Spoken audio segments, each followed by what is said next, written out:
الحمد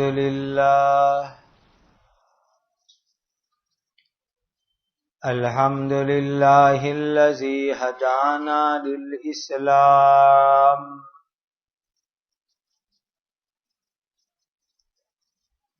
أشهد أن لا إله إلا الله وحده لا شريك له وأشهد أن سيدنا وشفيعنا ومولانا محمدا عبده ورسوله صلوات الله تبارك وتعالى عليه وعلى آله وأصحابه وذرياته وأهل بيته وأهل طاعته وبارك وسلم تسليما كثيرا كثيرا.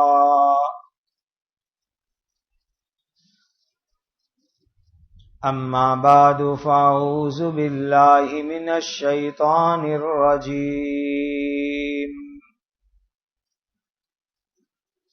بسم الله الرحمن الرحيم. يا أيها الذين آمنوا اتقوا الله وكونوا مع الصادقين. یہ سورہ توبہ کی 119 نمبر کی آیت کریمہ ہے.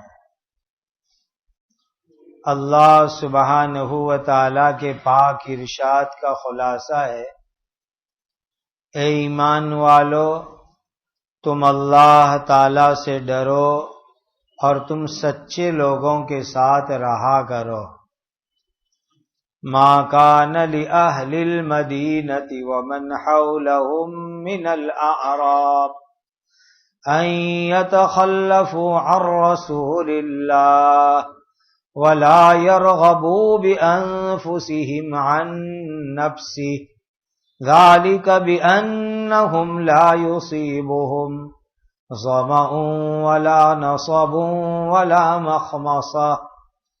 ولا مخمصة في سبيل الله ولا يطؤون موطئا يغيظ الكفار ولا ينالون من عدو نيلا إلا كتب لهم به عمل صالح إن الله لا يضيع أجر المحسنين.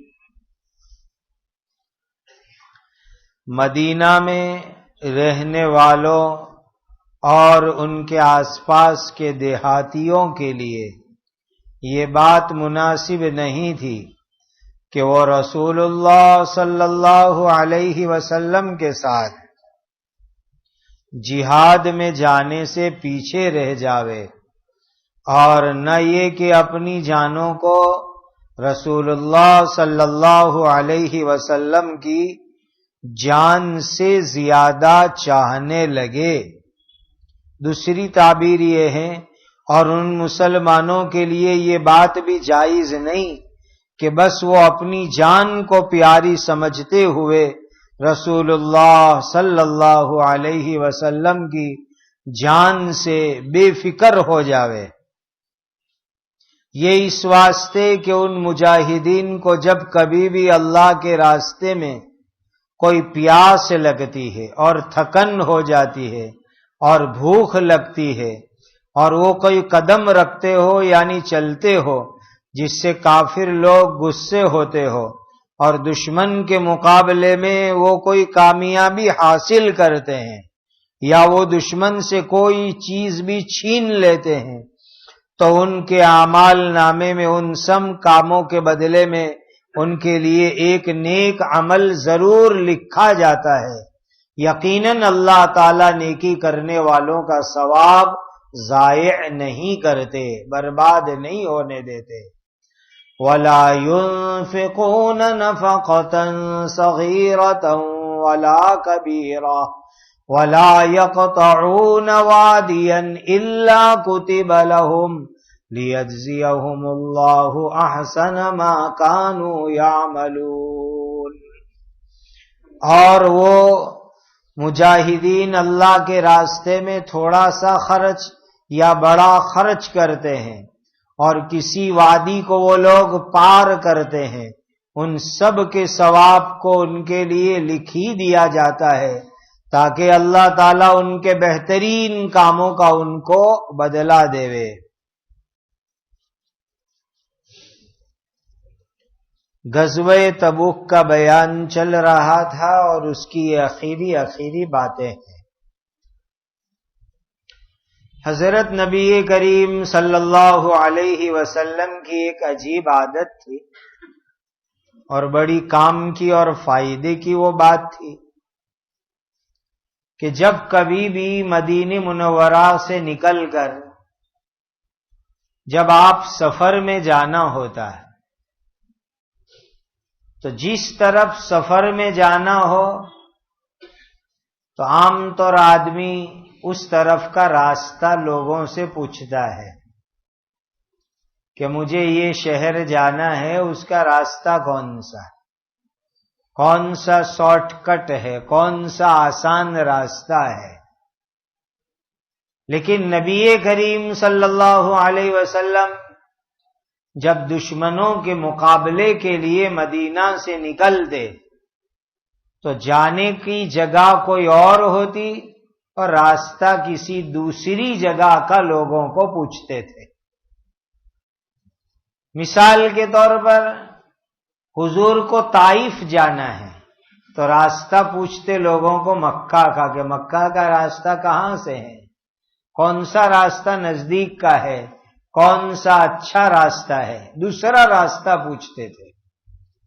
اور اس کے اندر بڑی حکمت یہ تھی کہ مدینہ میں جو منافقین ہیں، مدینہ میں جو یہودی ہے اور کوئی دشمن کا جاسوس ہے تو ان کو پتہ ہی نہیں چلتا تھا کہ حضور کہاں تشریف لے جانا چاہتے ہیں. یہ خاص انداز تھا نبی کریم صلی اللہ علیہ وسلم کا. اسی لیے بعض حدیث میں آتا ہے کہ تم اپنے کاموں کو چھپاؤ اور اللہ کی مدد حاصل کرو. حدیث کا خلاصہ ہے یعنی بہت سارے پلان کام جو ہم کرنا چاہتے ہیں، صحیح کام ہے، ٹھیک کام ہے، اچھا کام ہے، لیکن اس کو چھپانا چاہیے، جلدی جلدی لوگوں کے سامنے ظاہر نہیں کرنا چاہیے. اسی لیے کہ اگر آپ جلدی جلدی ظاہر کرو گے لوگ حسد کرنے لگتے ہیں، لوگ اس اچھے کام میں رکاوٹ ڈالنے کی کوشش کرتے ہیں، اس کام کے اندر فتنے کھڑے کرنے کی کوشش کرتے ہیں. اسی لیے اس کام کو، پلان کو چھپاؤ، اس میں اللہ کی مدد ہوگی اور کام آسان ہو جائے گا. یہ بہت بڑی نصیحت ہے آج کے حالات میں انسان کو سمجھنے کی. کوئی اچھا بزنس آپ کرنا چاہتے ہو، کوئی اچھی چیز خریدنا چاہتے ہو، سب ہو گیا، لیکن اس کو ذرا دل میں چھپا کے رکھو. جب سودا فائنل ہو جائے گا، دستاویز ہو جائے گا تو سب کو پتا چلے گا بعد میں. لیکن ابھی تو بات شروع نہیں ہوئی کہ آپ نے سب کے سامنے اس کو بتلانا چالو کر دیا تو لوگ اس کے اندر جا کر کے روڑے ڈالیں گے، لوگ سودا نہیں ہونے دیں گے. پھر آپ لوگوں کو کہتے ہو کہ میں جو بھی سودا کرتا ہوں میرا سودا پورا ہی نہیں ہوتا ہے. آج سے اس تدبیر پہ عمل کرو، انشاءاللہ سودے میں بڑی کامیابی ملے گی. جب تک فائنل ڈیل نہ ہو جاوے، اس کا لکھان پڑھان نہ ہو جاوے، کسی کو بھی مت بتلاؤ، پکے سے پکے دوستوں کو بھی مت بتلاؤ.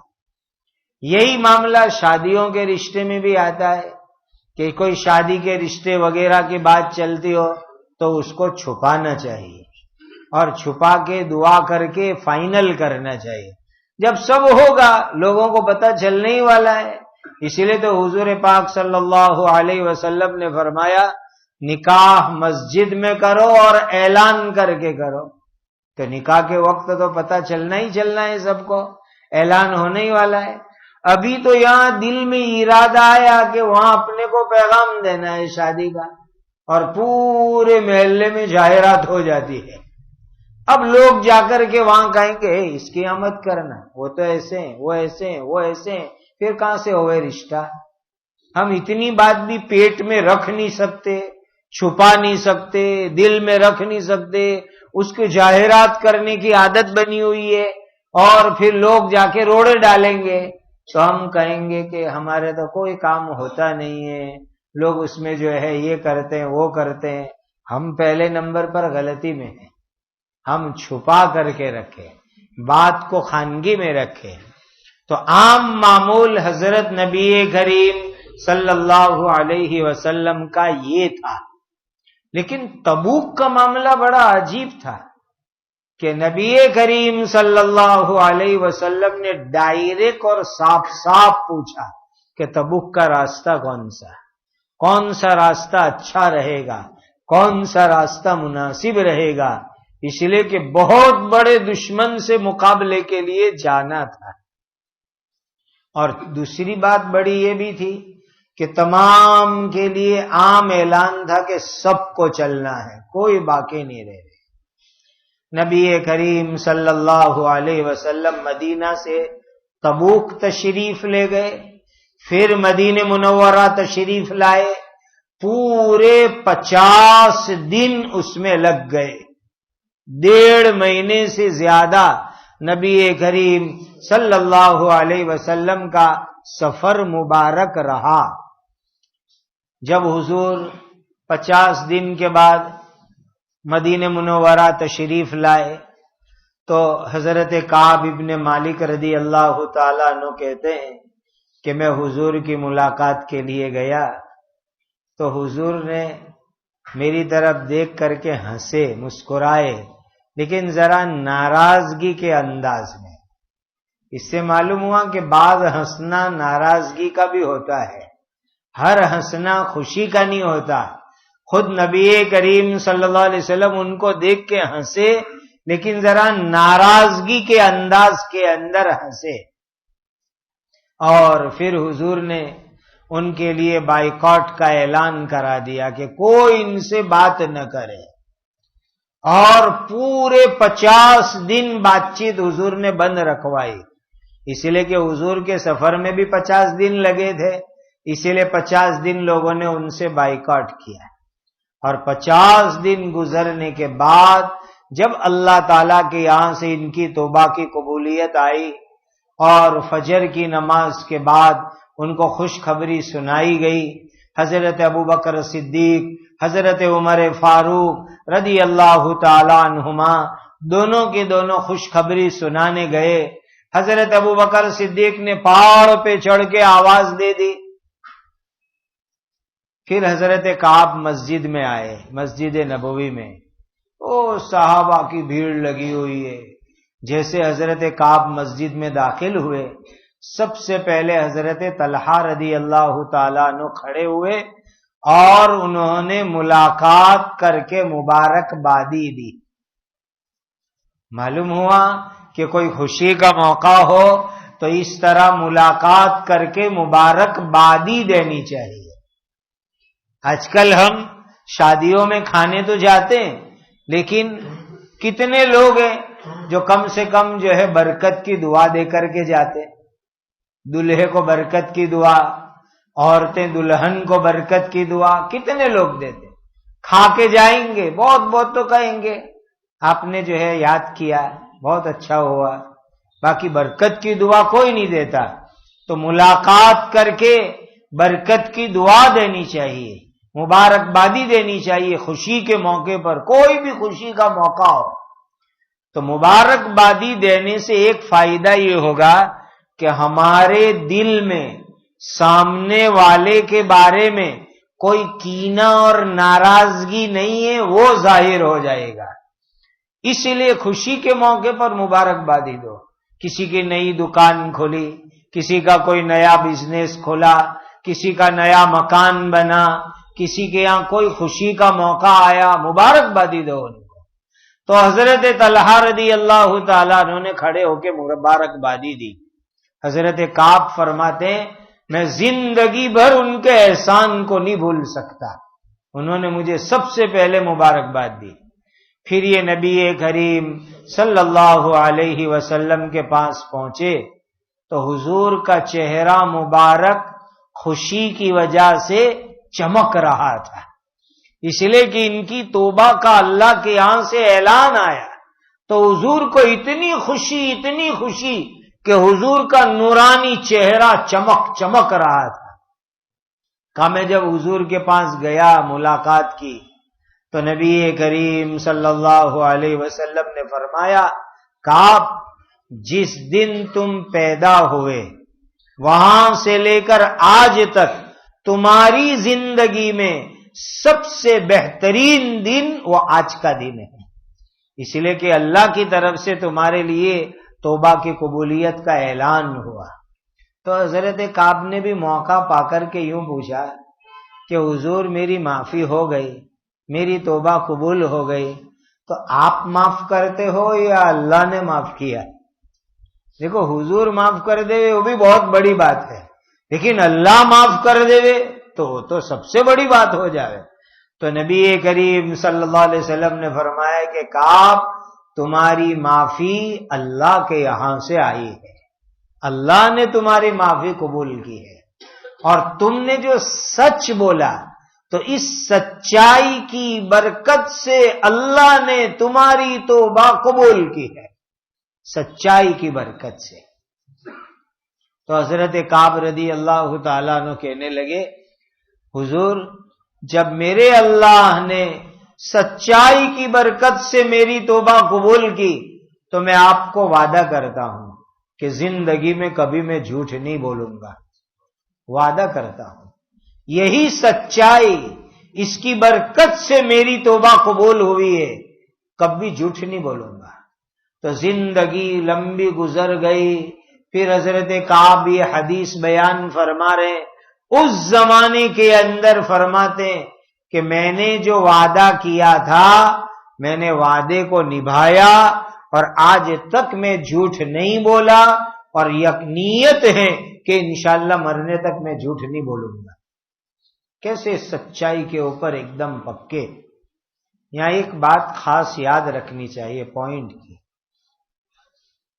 کہ منافق لوگ جھوٹ بولے نبی کریم صلی اللہ علیہ وسلم کے سامنے، لیکن اللہ تعالیٰ نے ان کے جھوٹ کا بھانڈا پھوڑ دیا اور حضور کو بتلا دیا کہ اللہ تعالیٰ فاسق اور نافرمانوں سے محبت نہیں کرتے، ان سے اللہ خوش نہیں ہوتے ہیں، اعلان کر دیا اللہ تعالیٰ نے۔ اس سے ایک خاص بات ہمیں سمجھنی چاہیے، بہت سی مرتبہ انسان کسی کو خوش کرنے کے لیے جھوٹ بولتا ہے، کسی کو خوش کرنے کے لیے، کسی بزرگ کو، کسی بڑے آدمی کو خوش کرنے کے لیے جھوٹ بولتا ہے، تو تھوڑی دیر کے لیے تو وہ خوش ہو جائیں گے جھوٹ کی وجہ سے، لیکن آگے چل کر کے ایسا موقع آئے گا کہ وہ بزرگ اس سے ناراض ہو جائیں گے، ایسا ضرور کوئی موقع آئے گا۔ اسی لیے کسی بھی اللہ کے نیک بندوں کے سامنے جاؤ تو خاموخواہ ان کو خوش کرنے کے لیے بھی جھوٹ مت بولو، جو سچ ہے وہ بولو، تھوڑی دیر وہ ناراض ہوں گے لیکن ہمیشہ خوش ہوں گے، اور اگر بناوٹ کر کے جھوٹ بولا تو تھوڑی دیر کے لیے خوش ہوں گے لیکن آگے چل کر کے وہ ناراض ہو جائیں گے۔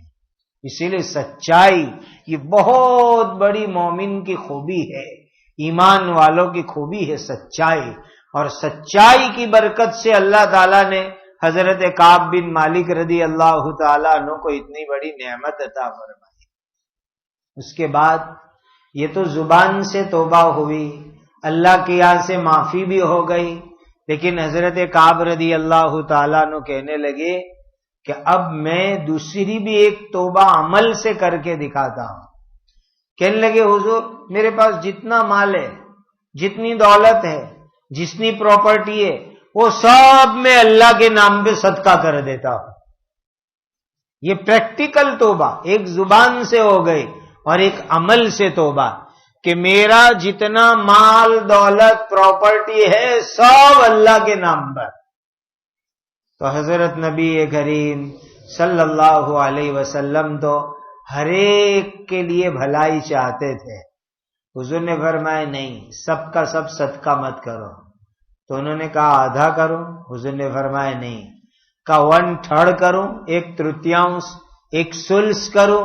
حضور نے فرمایا ٹھیک ہے، 1/3، یعنی اپنی جتنی پراپرٹی مال دولت ہے اس کا تیسرا حصہ کا میں اللہ کے نام پہ صدقہ کرتا ہوں. کہا ٹھیک ہے، اتنا صدقہ کر دو اللہ کے نام کے اوپر.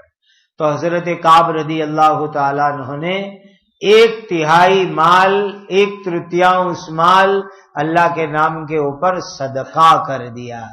اور مدینہ میں سارے صحابہ ان سے ملاقات کرنے لگے، مبارکبادی.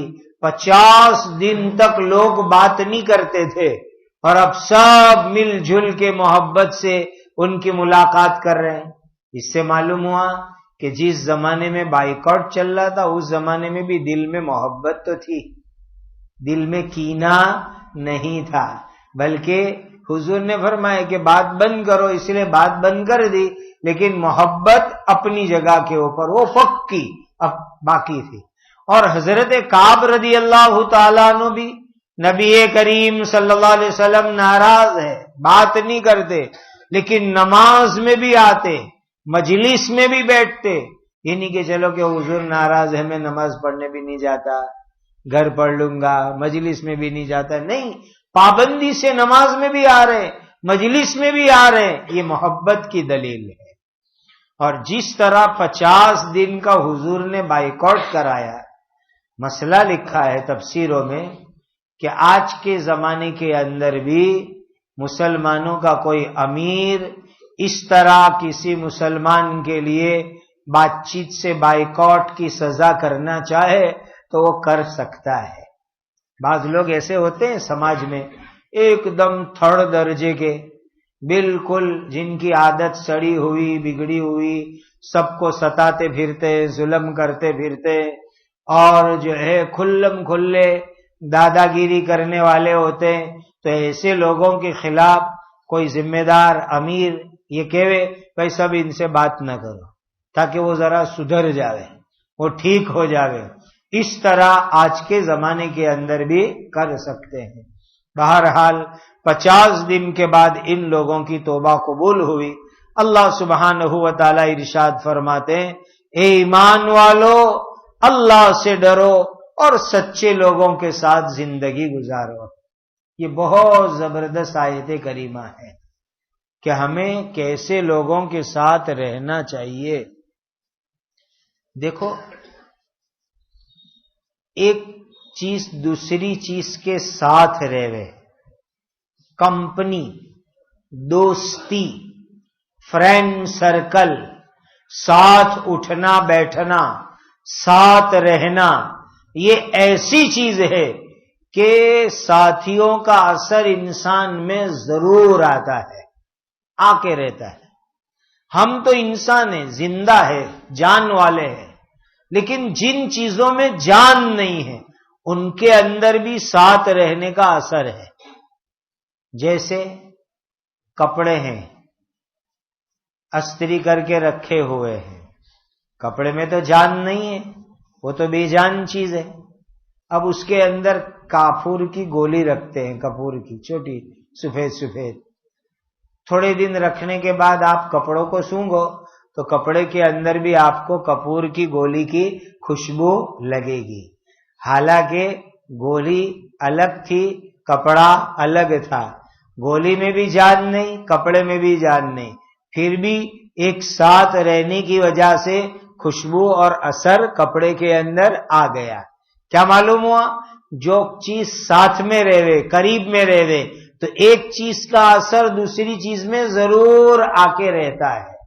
آپ کہتے ہیں کہ بھئی یہ چیز گرم ہو گئی، کیوں؟ یہ گھی پگھل گیا. او گیس کے بازو میں ڈبہ رکھ کے ہم بھول گئے، پگھل گیا. پلاسٹک کا ڈبہ کا گیس کے قریب رکھا تھا، وہ گرم ہو کے پگھل گیا، ڈبہ پھٹ گیا. تو نزدیک ہونے کی وجہ سے اثر پڑتا ہے. تو ہم تو انسان ہیں، اگر ایک انسان اچھے لوگوں کے ساتھ رہے گا تو انسان کے اندر اچھائی آئے گی، برے لوگوں کے ساتھ رہے گا انسان کے اندر بھی برائی آئے گی، جھوٹوں کے ساتھ اٹھو بیٹھو تو آپ کے اندر بھی جھوٹ کی عادت آئے گی، سچے لوگوں کے ساتھ اٹھو بیٹھو آپ کے اندر سچائی کی عادت آئے گی۔ اسی لیے ہمیشہ اچھے لوگوں کے ساتھ رہو، نیک لوگوں کے ساتھ رہو، آپ کے اندر بھی نیکی آئے گی، اچھائی آئے گی۔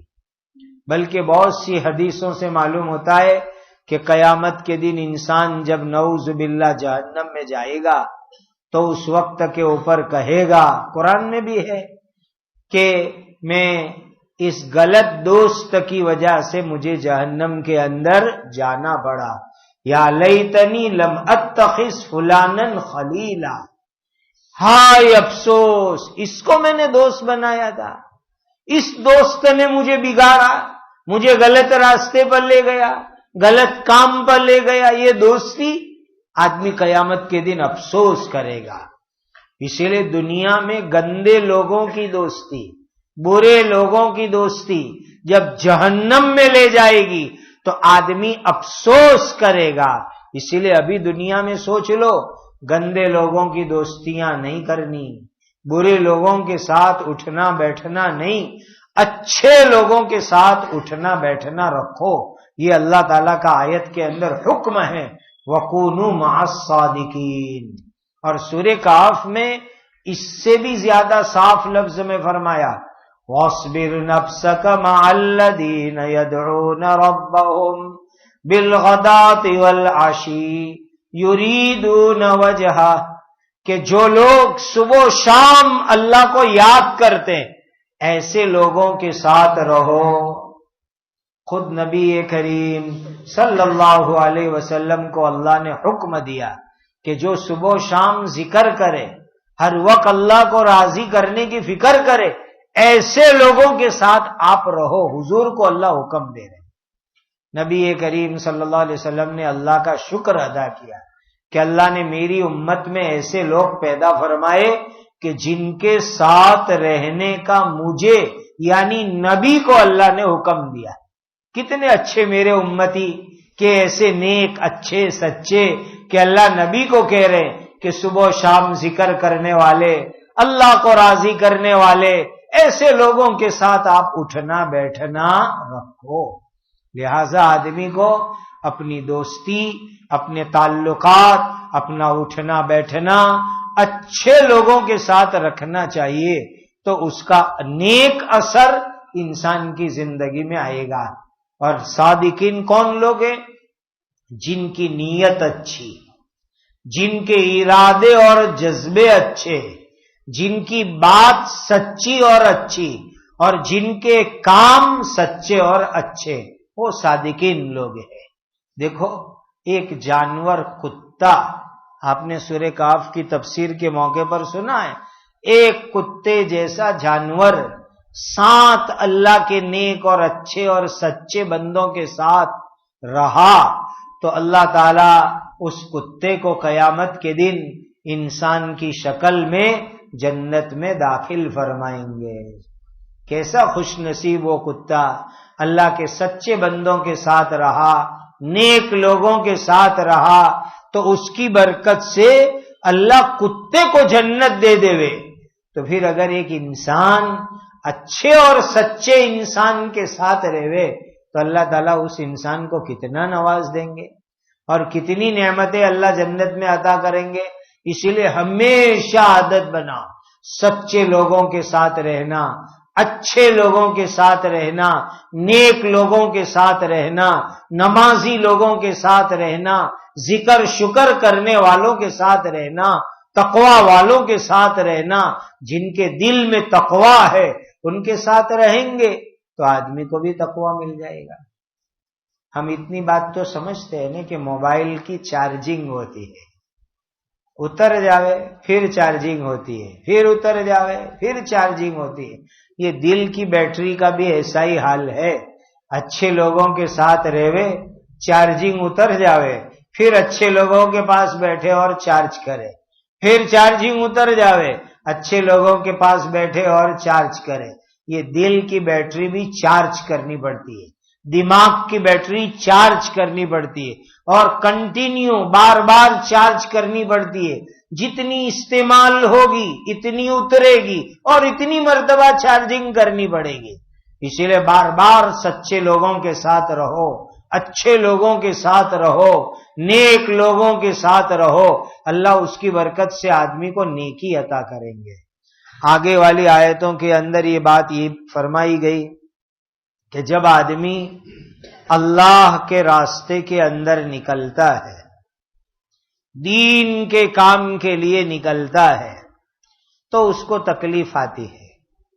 تکلیف دو طرح کی ہوتی ہے، ایک اپنی مرضی اور اپنے اختیار سے، دوسری اپنی مرضی اور اپنے اختیار کے بغیر آ گئی تکلیف کا۔ اللہ کے راستے میں نکلنے کے بعد جیسی بھی تکلیف آوے، آدمی کی اپنی مرضی سے آوے، اپنے اختیار سے آوے، یا بلا مرضی بلا اختیار کے آوے، ہر تکلیف کے اوپر اللہ تعالی آدمی کو ثواب عطا کریں گے، نیکی عطا کریں گے، قدم قدم پر اللہ اس کو بدلہ عطا کریں گے۔ پیاس لگی اللہ کے راستے میں نیک کام میں ثواب، بھوک لگی ثواب، تھک گیا آدمی ثواب، ہر چیز پر اللہ تعالیٰ ثواب۔ جب آدمی نیک کام کے لیے چلے، مسجد سے گھر سے نکلا مسجد آنے کے لیے، راستے میں اللہ نہ کرے کوئی تکلیف ہوئی، ثواب۔ آدمی جو ہے علم حاصل کرنے کے لیے چلا، مجلس میں قرآن کی مجلس میں آنے کے لیے چلا، حدیث پاک کی مجلس میں آنے کے لیے چلا، کوئی بھی نیک کام کے لیے چلا، تو راستے میں جو تکلیف آئے گی، بھوک لگے گی، پیاس لگی، تھکن لگی، ہر چیز پر اللہ ثواب اور نیکی عطا کریں گے۔ گاڑی لے کے جا رہا تھا اللہ کے راستے میں، پنچر ہو گیا، اس پر بھی اللہ تک ثواب عطا کریں گے۔ ہر چیز اللہ کے راستے میں جو تکلیف بھی، اللہ اس پر اجر اور ثواب عطا کریں گے۔ اللہ ہم سب کو عافیت کے ساتھ اپنے نیک بندوں سے صحیح تعلق عطا فرمائے، اور اس کی برکت سے اللہ تعالی دنیا اور آخرت کے اندر اپنی رضا اور اپنی خوشنودی ہم سب کو عطا فرمائے۔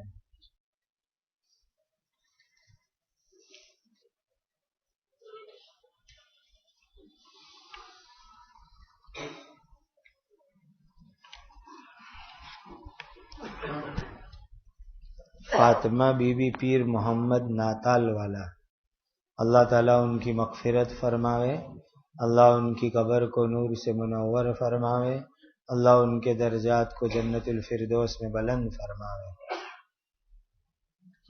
اس بدھ کو انشاءاللہ مسجد علی میں حدیث شریف کی مجلس ہوگی۔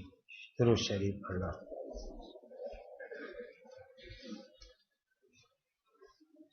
الحمد للہ رب العالمین، الحمد للہ رب العالمین، الحمد للہ رب العالمین، اللہم صل علی سیدنا محمد وعلی آل سیدنا محمد صلاة تنجینا بها من جمیع الاحوال والآفات وتقضی لنا بها جميع الحاجات وتطهرنا بها من جميع السیئات وترفعنا بها عندك أعلى الدرجات وتبلغنا بها أقصى الغايات من جميع الخيرات في الحياة وبعد الممات إنك على كل شيء قدير يا ذا الجلال والإكرام، یا ذا الجلال والإکرام،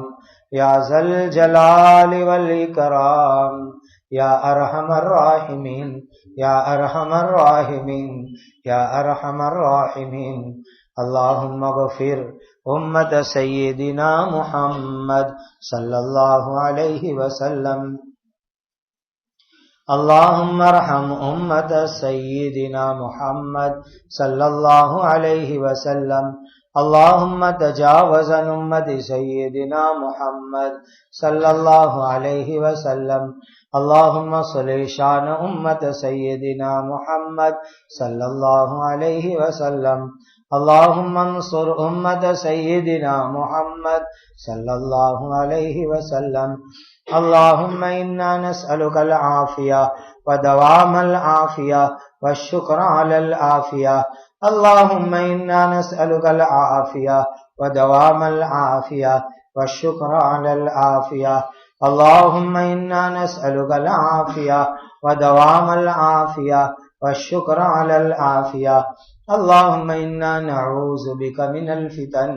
ما ظهر منها وما بطن اللهم انا نعوذ بك من الفتن ما ظهر منها وما بطن اللهم انا نعوذ بك من الفتن ما ظهر منها وما بطن اللهم انا نسألك رضاك والجنة اللهم انا نسألك رضاك والجنة اللهم انا نسألك رضاك والجنة ربنا آتنا في الدنيا حسنة وفي الآخرة حسنة وقنا عذاب النار۔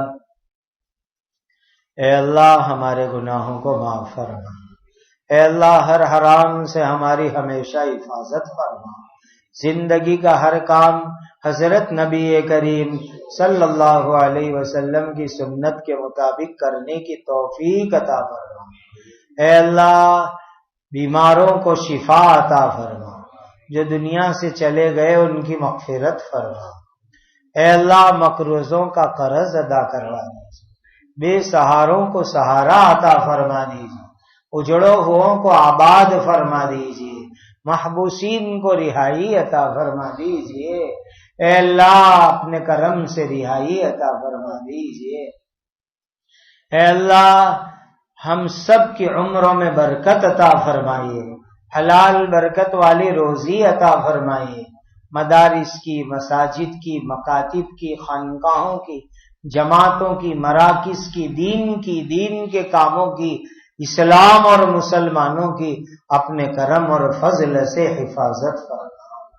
اے اللہ امن و امان، عدل و انصاف کا ماحول قائم فرما، ہر طرح کے دشمنوں اور ان کی شرارتوں سے، مکاروں اور ان کے مکر سے، فتینوں اور ان کے فتنوں سے، حاسدوں اور ان کے حسد سے، ظالموں اور ان کے ظلم سے اے اللہ ہم سب کی اور انسانیت کی حفاظت فرما۔ اے اللہ ہمارے ملک میں جتنے مذہب کے لوگ رہتے ہیں ان میں آپس میں ایک دوسرے کے ساتھ اچھے تعلقات عطا فرما، ایک دوسرے کے ساتھ حقوق کی ادائیگی کی توفیق عطا فرما، آپسی جھگڑوں فتنوں سے حفاظت فرما۔ پیارے آقا حضرت محمد الرسول اللہ صلی اللہ علیہ وسلم نے جتنی خیر اور بھلائیاں مانگی ہمیں اور پوری امت کو عطا فرما، جن شرور سے پناہ چاہی ہماری اور پوری امت کی حفاظت فرما۔ وصلی اللہ وسلم علی سیدنا مولانا محمد وعلی آلہ واصحابہ اجمعین۔ سبحان ربک رب العزت عما یصفون وسلام علی المرسلین والحمد للہ رب